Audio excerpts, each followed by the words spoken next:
I don't think anyone in that mansion understood what they were witnessing that afternoon. A feared alpha at the height of his power dot a 3-year-old girl with paint-stained fingers.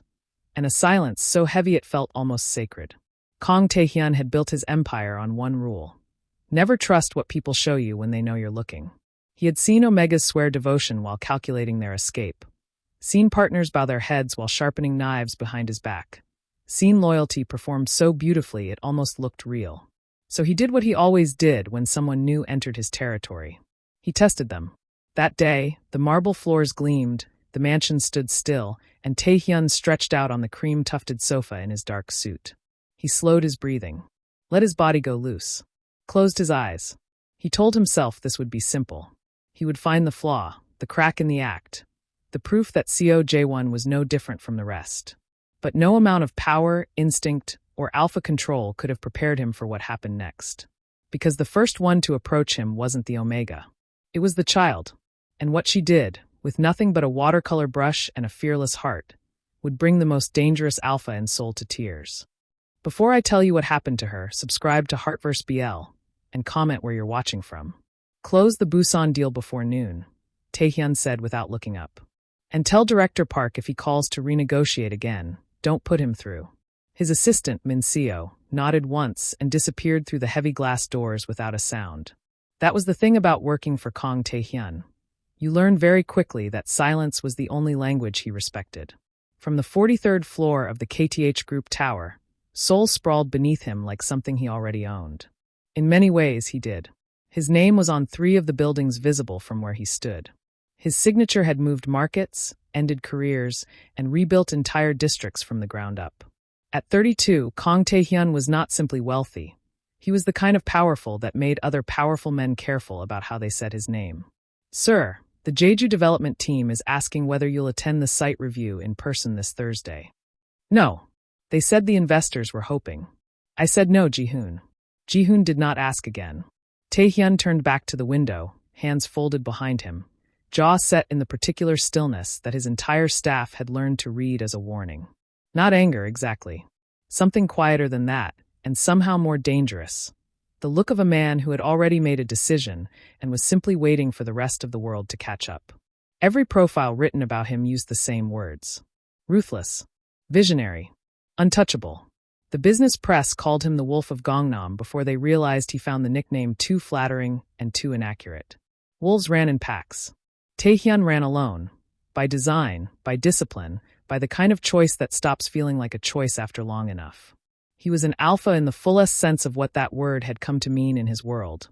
Dominant in scent, in posture, in the way a room reorganized itself around him the moment he entered. Other alphas deferred. Omegas grew careful and quiet in his presence, attuned to something in him that read less like safety and more like gravity. Inescapable, indifferent, and vast. What the profiles never wrote about was the drive home. The car that moved through Seoul's glittering night in total silence, because he had stopped bothering with music years ago. The mansion in Songbuk-dong that his housekeeper kept immaculate and completely, perfectly empty. The meals eaten standing at the kitchen counter, because sitting at the long dining table alone felt like a joke he refused to be the punchline of. He had everything. He had built it himself, piece by calculated piece, from a family name that carried expectation and very little else. He had turned pressure into precision and precision into power, and he had done it without asking anyone for help, without leaning on anyone long enough for them to realize they could use it against him. Because they always did. Eventually. Without exception. His phone lit up on the desk, a name he hadn't spoken aloud in 2 years. He looked at it until it stopped ringing, then turned back to the window. Below, Seoul moved the way it always did. Relentless. Indifferent. Luminous. Taehyun watched it and felt what he always felt standing here at the end of another flawless, frictionless day. Nothing he could name. Nothing he would name. Sir. Min Seo's voice came through the intercom. The car is ready. Tell it to wait. He stayed at the window for another 4 minutes. Not because he was looking at anything. Not because he was thinking about the Busan deal or the Jeju site or Director Park's fragile ego. But because going home meant walking into that silence again. And some nights the 43rd floor felt like the last place in Seoul where he still understood the rules. Down there, in the glass and granite of his own mansion, something had recently changed. An Omega had been brought in. A child had come with him, and Taehyun had not yet decided what to do about either of them. "You trusted me," she had said, the morning she left. "That's not my fault, Taehyun." He remembered the way she'd said it, not cruelly, which would have been easier to carry. Calmly, the way someone states a fact about weather or traffic, something neither party can be held responsible for. Haun had always been precise with her words. He had admired that about her once. That was the first thing he'd gotten wrong. She was an Omega from a mid-tier family with significant debt and better social instincts than anyone he had ever met. She had come into his orbit at a charity function 3 years ago. Understated where other Omegas were performative, quiet where others competed loudly for his attention. She hadn't approached him. He'd approached her. He had thought, with the particular arrogance of a man who'd never been caught off guard, that he'd chosen her. He understood later that she had simply made him feel that way. "You're different when no one's watching," she had told him once, 2 months in, her hand resting flat against his chest in the dark of his bedroom. "That's the version of you I want." He had believed her. He had let her into rooms of himself he hadn't opened in years. Not the alpha who commanded boardrooms and moved markets, but the man underneath who was tired more often than he admitted, who kept his mother's photograph in his desk drawer, who had once wanted things that had nothing to do with power. For 7 months, he had let himself be known. She had been collecting the whole time. It wasn't dramatic when it unraveled. No confrontation, no caught messages, no screaming in the hallway. Just a quiet evening when his private secretary set a document on his desk with an expression carefully trained into neutrality. A record of communication between Haun and the Seojin Group, his primary competitor. Strategy documents. Internal projections. Things only someone with intimate access to his thoughts could have known to look for. "How long?" he had asked her that night. "Does it matter?" "Haun." She had looked at him across the kitchen with something that might have been regret if it had lasted longer than a second. "For months. They needed leverage and I needed security. You of all people should understand that." "I thought you," he stopped. Rearranged his face. Started again. "I gave you everything you asked for. You gave me what you decided I needed," she said, pulling her coat on. "There's a difference." She left before he could answer. He stood in the kitchen of the Songbukdong mansion for a long time after. Not moving, not speaking, the document still on the counter beside him. The house was very quiet. It had always been quiet. He simply hadn't noticed it before, because she had been in it. That was the last time Kang Taehyun let himself stop noticing. He did not fall apart. He was not built for falling apart. What he did instead was something more methodical and in its own way more damaging. He went back through every interaction, every unguarded moment, every time he had softened or paused or let something real cross his face, and he catalogued each one as a failure of vigilance. He built the tests after that. Small ones at first, leaving things slightly out of place to see who mentioned it and who didn't. Saying different things to different people and watching to see what circled back. Gradually more sophisticated, staged moments of vulnerability to see who moved toward them too eagerly, who reached for influence disguised as concern. He told himself it was strategy. Risk management. The rational response of a man who had been proven right to be careful. He did not tell himself what it actually was. A locked door he had sealed from the inside and swallowed the key to. So when Seo Jae-won arrived in his household 3 weeks ago, quiet and careful and giving nothing away, Taehyun had watched him the way he watched everyone now. Calmly, patiently, and waiting for the proof he was certain would come. "I can start immediately," Jae-won said. "If that's what's needed."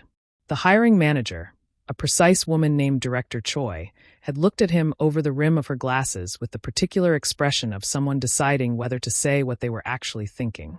She said instead, "The position requires discretion above everything else. Mr. Kang's household runs on a specific rhythm. You won't be expected to interact with him directly unless he initiates it." "I understand. He won't be warm." "I'm not here for warmth," Jae-won said simply. "I'm here to work." Director Choi had studied him for a moment longer, then stamped the paperwork. He arrived on a Tuesday, which felt appropriate somehow. Not the fresh start of a Monday, not the middle of anything. Just a Tuesday. Ordinary and asking nothing of him. He came with one large bag and a smaller one he kept closer to his body, and he stood in the entrance of the Songbukdong mansion and let himself take it in for exactly 3 seconds before his face settled back into something neutral and he got to work. The mansion was extraordinary in the way that things built purely for function and dominance tend to be. Marble floors that caught the winter light and held it coldly. Ceilings tall enough to make a person feel the precise dimensions of their own smallness.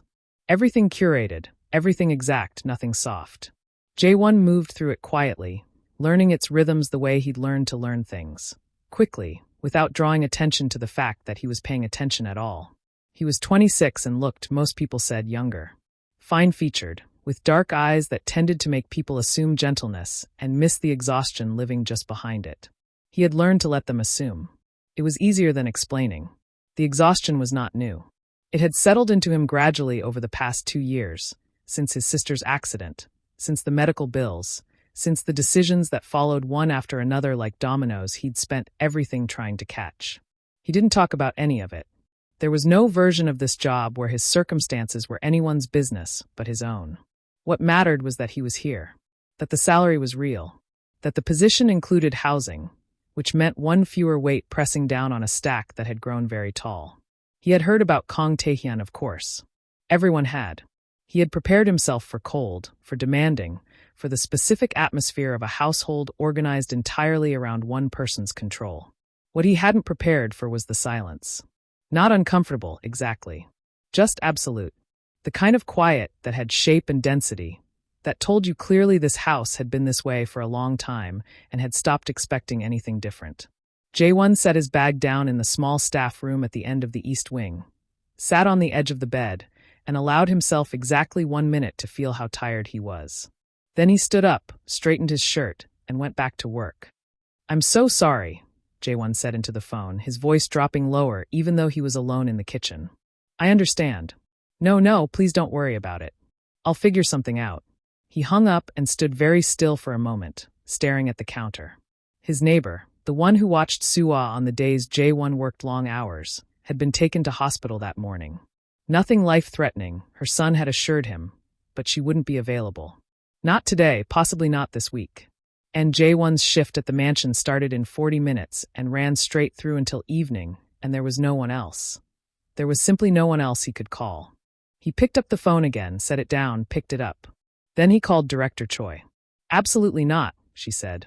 I know it's outside the terms. Mr. Seo, this is Kang Taehyun's private residence. It isn't a... She's 3, Jae-won said quietly. She won't make noise. She has her things with her. I will keep her in the staff quarters or the kitchen, nowhere else, and I will not let her near Mr. Kang. I'm asking for 1 day. A silence that lasted long enough to mean something. 1 day, Director Choi said finally. And if he sees her, I didn't approve this. Suwa arrived holding a worn fabric tote bag printed with small yellow ducks, her other hand wrapped around 2 fingers of Jae-won's. She was small even for 3, with dark curly hair pulled into uneven pigtails and a pink dress she had insisted on wearing because it had a pocket, and she considered pockets important.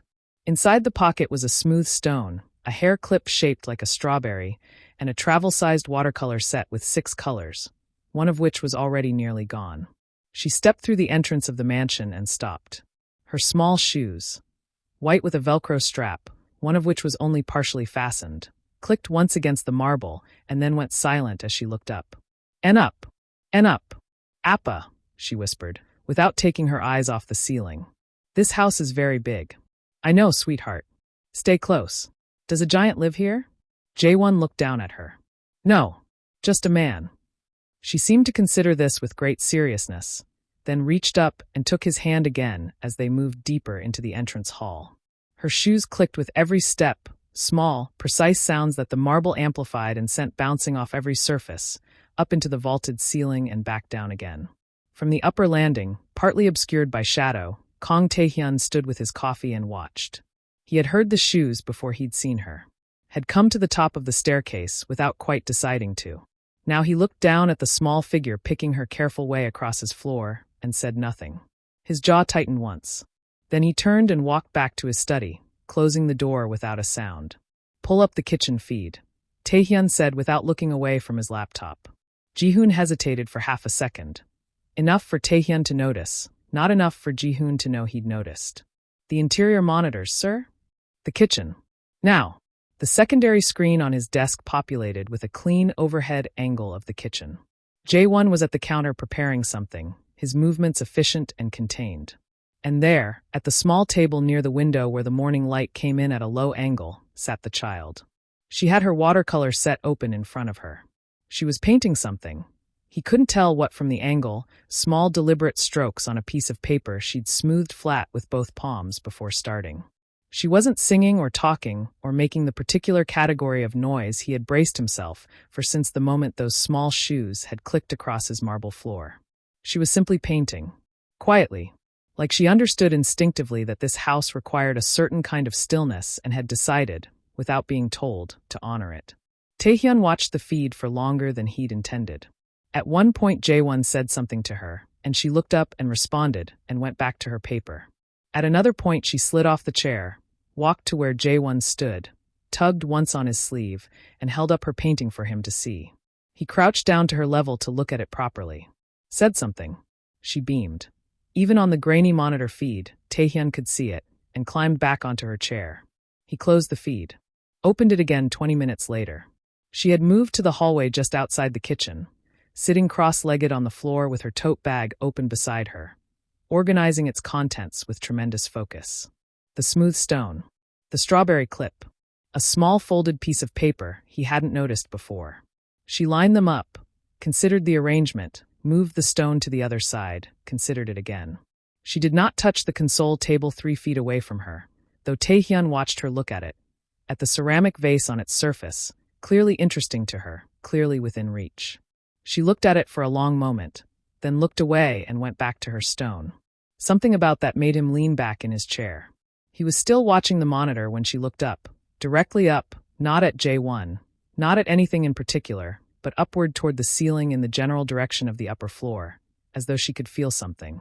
Then her eyes, dark and very calm for a child her age, seemed to settle on the camera in the corner. She couldn't know what it was. She was 3, but she looked at it steadily for a full 4 seconds.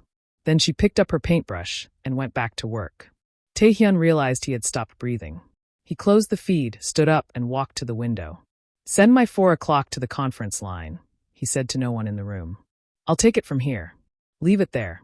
Jaewon paused with the tea tray in his hands. "On the side table, sir? Before I tell you what happened to her, subscribe to Heartverse BL and comment where you're watching from." Taehyun looked up from the file open across his lap. Rain moved in silver lines beyond the tall windows, soft against the glass, steady enough to dull the city into a distant blur. "Yes." Jaewon crossed the living room quietly and set the tray down beside the cream-tufted sofa.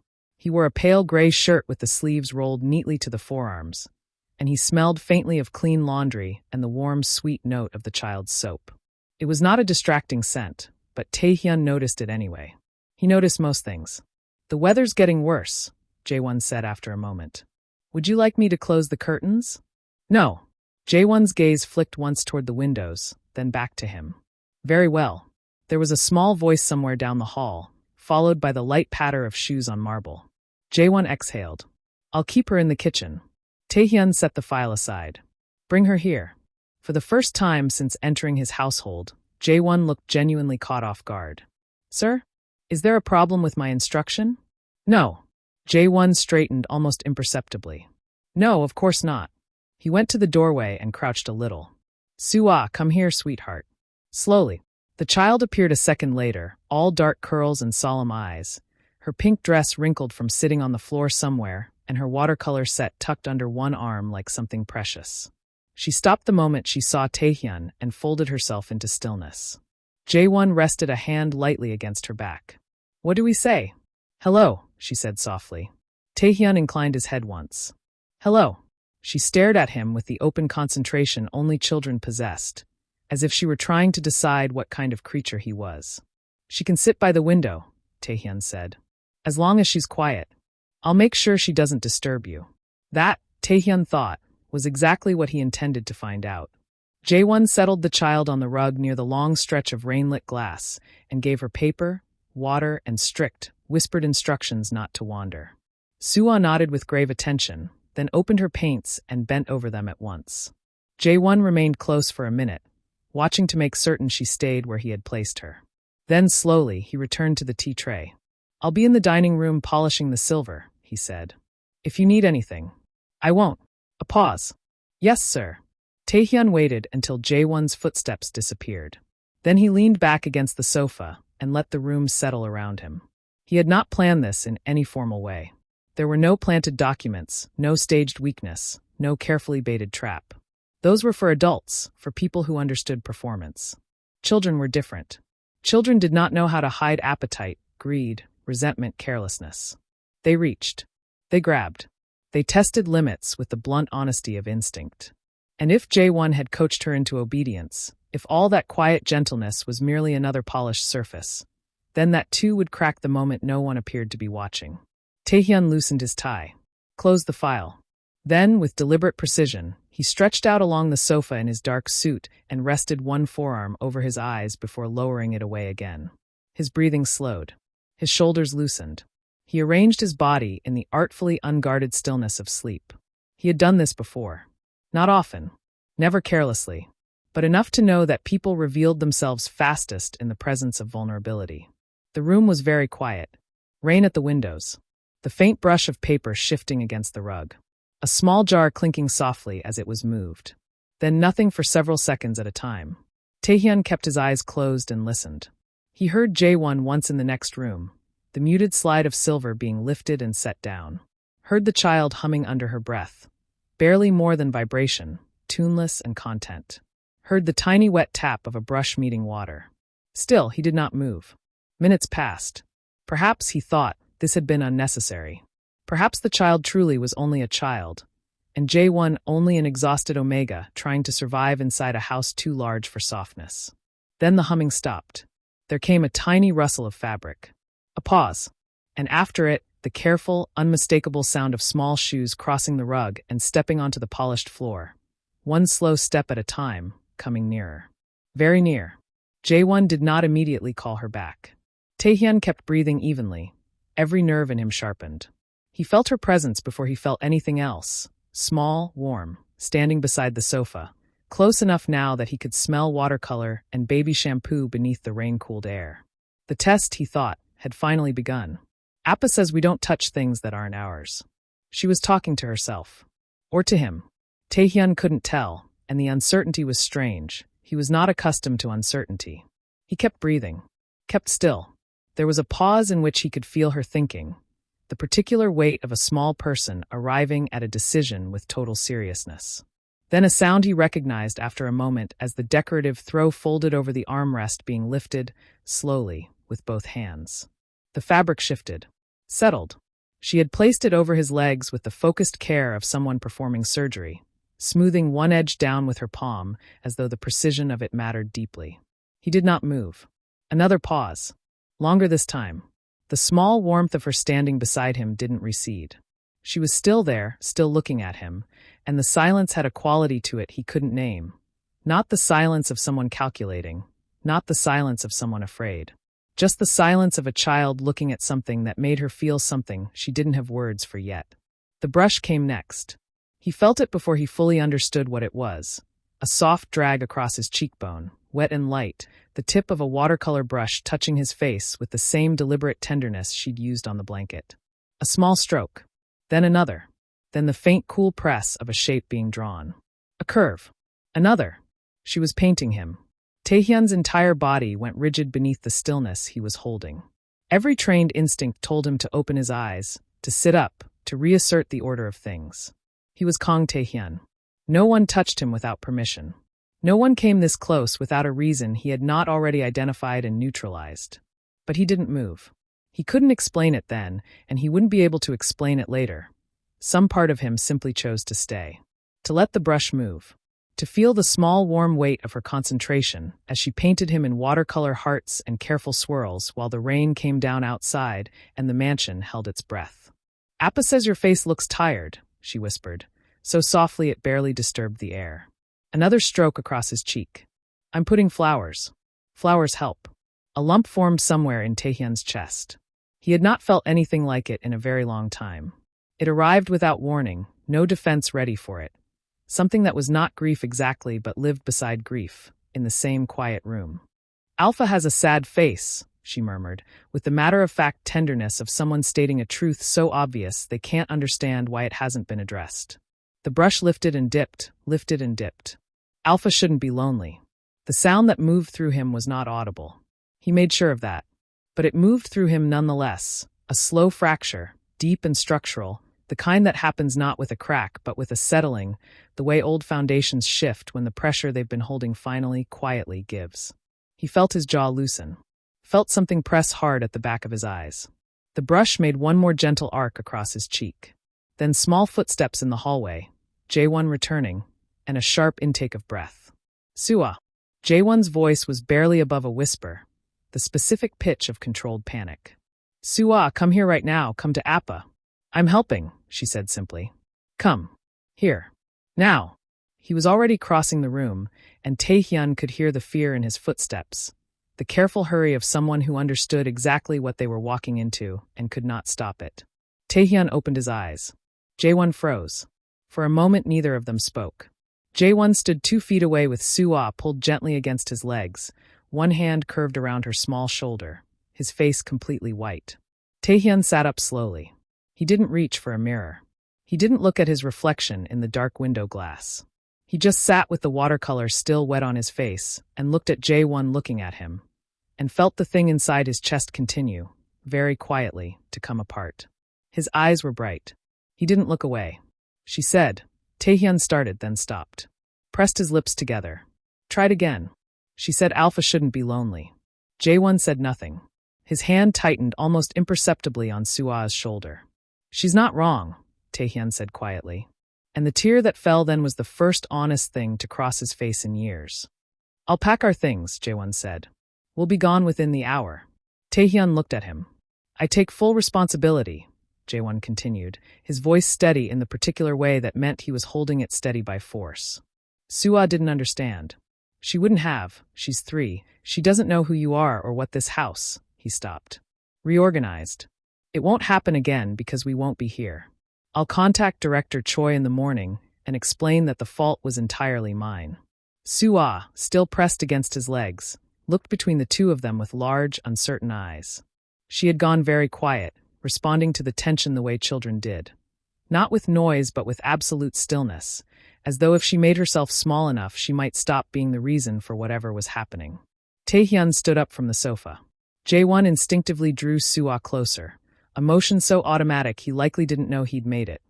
The omega pulling the child in before thinking, before calculating, before deciding how it would look. Just pulling her in. Taehyun registered it. Filed it away somewhere. He crossed the room, not toward Jae-won but toward the hallway mirror mounted between the 2 tall bookshelves, and he stood before it. He looked at his reflection for a long, silent moment. The watercolor had dried slightly at the edges. Hearts, small, lopsided, the specific imperfect shape produced by a 3-year-old who understood the concept better than the execution. Swirls fanning out from his cheekbone in shades of pink and pale blue. A flower on his jaw, for petals and a center dot, careful as a signature. He stood there looking at his face for so long that Jae-won stopped breathing audibly. Sir! Stop! Jae-won stopped. Taehyun turned from the mirror and walked back across the room. Jae-won held his ground, though Taehyun could see what it cost him. The slight tension across his shoulders, the careful blankness he was maintaining over something that was very close to fear. He walked past Jae-won. He stopped in front of Suwa. And then, in the silence of a mansion that had never witnessed anything like it, Kong Taehyun lowered himself to one knee on the marble floor until he was at eye level with a 3-year-old girl in a pink dress with a pocket. Suwa stared at him. He looked at her for a moment, at her watercolor-stained fingers and her uneven pigtails and the tiny strawberry clip catching the lamplight. Then he said quietly, "Did you run out of colors?" She blinked, looked at her paint set, which she was still holding. Then back at him, very seriously. "The red is almost gone. That's the one you use the most?" She nodded. "Red is for hearts." "I see." He studied the paint set with the same focused attention he gave quarterly reports. "You'll need more red then." Jae-won made a sound above them. Not quite a word, something shorter than that, involuntary. Taehyun did not look up. "You're not being dismissed," he said, for Jae-won's benefit. "Either of you." The silence that followed was a different quality entirely. The fear draining out of it slowly, like water finding level. "I don't understand," Jae-won said carefully. "I know." Taehyun rose from his knee and turned to face him. In the lamplight, with watercolor hearts still faintly visible on his jaw, He looked less like the man whose name moved markets, and more like someone who had simply been tired for a very long time and had not admitted it to anyone, including himself. I'll explain what I can. Later. He looked down at Suwa once more. She was watching him with those dark, steady eyes that saw too much and judged nothing. Thank you, he said, for the flowers. She considered this gravely. Then she reached into her pocket, produced the smooth stone she carried everywhere, and held it out to him on her small, open palm. He took it. He didn't know what it meant exactly. But he closed his hand around it and held it. And standing there in the lamplight with painted hearts on his face and a child's stone in his fist, Kang Taehyun felt, for the first time in longer than he could measure, like someone who might still be worth being gentle with. I want to show you something, Taehyun said. It was a Saturday, 10 days after the painting. The rain had cleared and thin winter sunlight moved through the mansion in long pale strips, catching dust motes and the edges of things, making the marble floors look almost warm. Jae-won looked up from the kitchen counter, where he was preparing lunch. Suwa was beside him on a step stool, allegedly helping, which in practice meant she was eating small pieces of whatever Jae-won set near her hand and humming the same 4 notes she'd been humming all morning. Now, Jae-won asked, when you're finished. He said it the way he said most things, not as a question, not quite as an order. Somewhere in between, which was new. Jae-won had noticed the shift in those 10 days. The way Taehyun's instructions had developed a different quality, less like directives issued to staff, and more like words spoken to someone he expected to respond. It was a small difference. It was not a small difference at all. They found him waiting in the east corridor, outside a door Jae-won had assumed was a storage room. Taehyun opened it without ceremony and stepped back to let them through first. Jae-won walked in and went still. The room was flooded with natural light from 2 north-facing windows that had been uncovered and cleaned. The floors had been softened with a large cream and yellow rug. Along one wall ran a low, wide table, child height, its surface already laid with paper and brushes and every color of watercolor paint available, including, Jae-won noticed, 3 full tubes of red. A small wooden easel stood beside it, adjusted to the height of a 3-year-old. Shelves above held clean jars, sponges, picture books, a row of small clay figures still unpainted and waiting. Before I tell you what happened to her, subscribe to Heartverse BL, and comment where you're watching from. In the corner, a larger chair sat beside a smaller one. For watching. For being nearby. Suwa walked in very slowly, turning in a full circle to take it in. Then she turned to Taehyun with her whole face open. Is this for me? She whispered. It is, he said. She looked at it all for another long moment, with the reverence children reserved for things they recognized as truly theirs. Then she crossed to the small easel, touched it once with 2 fingers, and looked back at him. You can make the sad face happy now, she told him, very seriously. Something moved across Taehyun's expression. Too fast to name, but Jae-won saw it. I'm working on it, Taehyun said. Jae-won stayed near the doorway, while Suwa began immediately and joyfully destroying the careful organization of the supply shelf. He looked at the room, at what it had taken to make it, the thought required, the specific attention to a 3-year-old's height, the 3 tubes of red, and felt something shift in his chest that he didn't entirely trust himself to examine yet. You didn't have to do this, he said quietly. Taehyun stood beside him, both of them watching Suwa select brushes with enormous gravity. I know. Taehyun. It was the first time Jae-won had used his name without the honorific. He realized it a half-second after it left his mouth and didn't correct it. Taehyun didn't correct it either. Why? Jae-won asked. Taehyun was quiet for a moment. In the corner, Suwa had begun painting with total absorption, humming her 4-note song, already getting red on her sleeve. Because she walked into this house, Taehyun said finally, and she wasn't afraid of it. She wasn't afraid of me. He paused. And neither are you. Not really. Jae-won looked at him. I've been testing people for years, Taehyun said. Looking for proof they couldn't be trusted. I found it every time because that's all I was looking for. He turned to meet Jae-won's eyes. I don't want to keep doing that. The winter light moved between them, unhurried. From the corner came the soft sound of a brush meeting paper, and Sua's quiet humming, and the small joyful clatter of a jar being moved. The mansion was not silent. For the first time in longer than Taehyun could honestly remember, it was simply full. He did not reach for his phone. He did not think about the markets or the Busan deal or the locked rooms in himself he had spent years maintaining. He stood in a paint-smelling room in his own home, beside an omega who had stopped being afraid of him, and listened to a child hum, and let it be enough. He was beginning to understand more than enough. It was everything he hadn't known he was missing.